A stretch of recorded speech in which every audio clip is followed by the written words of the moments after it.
Do you act as if anger, abuse, and violence are all the same? Or do you assume that if you become angry, you will automatically also become abusive or violent? These misconceptions are more common than you think, but they're dangerously far from the truth. In today's episode of the Anger Secrets podcast, we'll dive deep into what anger, abuse, and violence really are, how they intersect, and why understanding their differences is crucial for healthier relationships.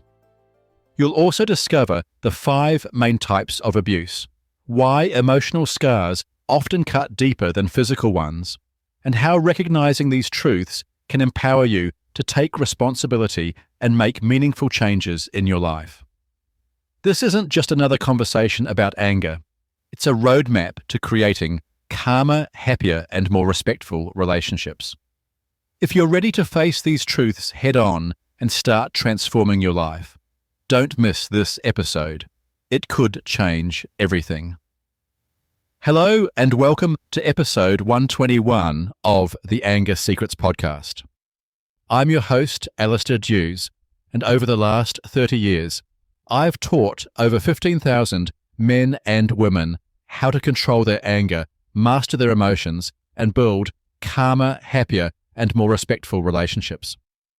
In this podcast, I share some of the same powerful tools and techniques that have helped my clients transform their lives. For free support on your anger management journey, including a free training and the opportunity to book a free 30-minute anger assessment call with me, visit my website, angersecrets.com. I'd be honored to support you in taking control of your anger once and for all. Now, let's jump into what anger, abuse, and violence really are. Let's begin with understanding what is anger. As I have stated in previous episodes of this podcast, at its most basic level, anger is a feeling or an emotion. This makes anger similar to feelings such as happiness, joy, shame, sadness, confusion, or fear. Also, as with any other feeling, physical changes usually occur when you get angry. These may include an increased heart rate, feeling hot or flushed in the face, clenching your fists, or gritting your teeth. In theory, anger is a normal and healthy emotion, and it can help motivate people to act when they feel wronged or threatened. However, anger quickly becomes problematic in practice if it's not managed or expressed healthily. In fact, with the clients I work with, anger is very rarely a helpful emotion. Instead, it often leads to unhealthy or destructive behavior, such as losing your temper, shouting at others, or even becoming physically violent. This brings me to my next point, which is, what is abuse? With clients I work with, I define abuse as any behavior intended to control, intimidate, manipulate, or hurt another person. According to this definition, abuse can take many forms.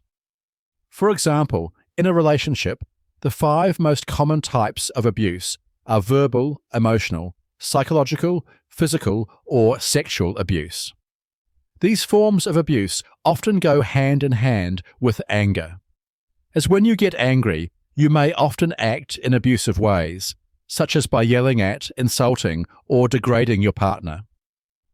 However, it is essential to note that while anger is a feeling, abuse is an action.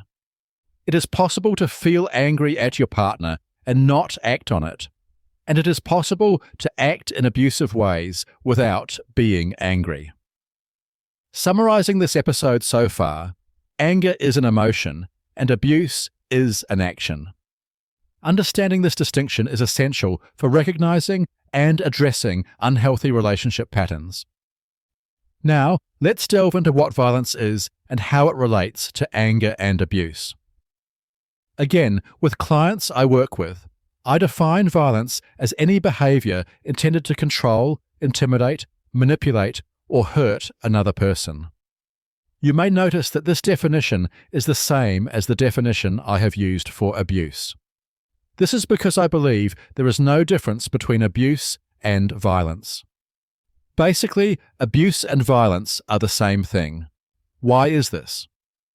The answer to this question lies in the impact of these behaviours.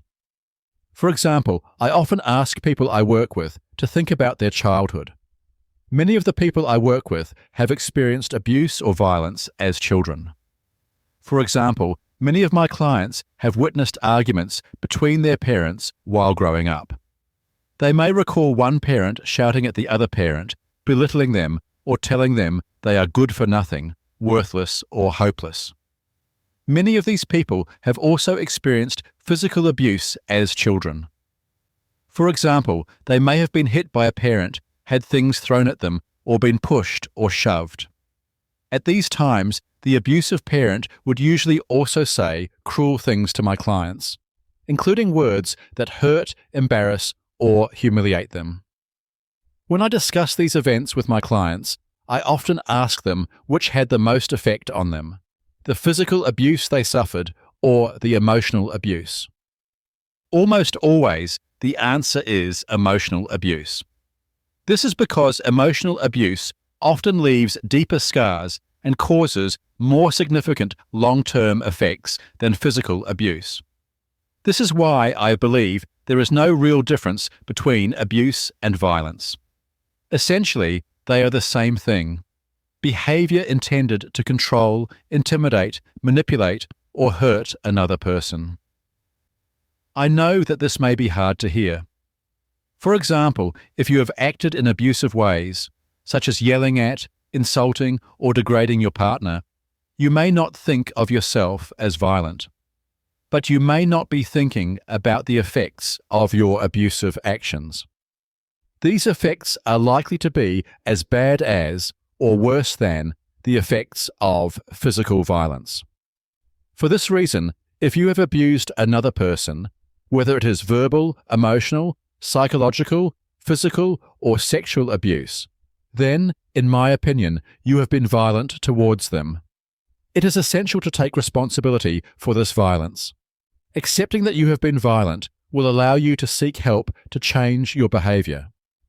It is an act of courage, not of weakness, to seek help for anger issues. If you are willing to take this step, please seek a therapist or counselor who can help you.